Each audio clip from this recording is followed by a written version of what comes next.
तेलंगाना के ज़िले आदिलाबाद और आसिफाबाद में सर्दी की शदीद लहर जारी है, जिसके नतीजे में लोग घर के अंदर रहने पर मजबूर हो रहे हैं। तेलंगाना प्लानिंग डेवलपमेंट सोसाइटी के मुताबिक आदिलाबाद ज़िले के भीमपुर मंडल के एहलेटी गांव में अक़ल तरीन दर्जे हरारत 5.9 डिग्री सेल्सियस दर्ज किया गया। बेला और मुवाला मंडल हेड क्वार्टर और बेला मंडल मुस्तकिल में बिलतरतीब 6.3 डिग्री सेल्सियस और 7.1 डिग्री सेल्सियस का अक़ल तरीन दर्जे हरारत रिकॉर्ड किया गया। आदिलाबाद रूरल, नेराडीगुंडा, आदिलाबाद अर्बन, तेलमाड़ू, तिम्मसी मंडलों में अक़ल तरीन दर्जे हरारत 11 डिग्री सेल्सियस दर्ज किया गया।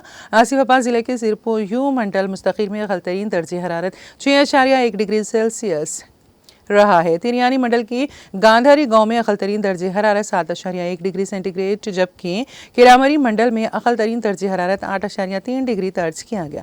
जैनूर, आसिफाबाद, सिरपुर, ठी, बेजू और वांगखेड़ी मंडल में कहीं 9 डिग्री और कहीं 11 डिग्री दर्ज किया गया।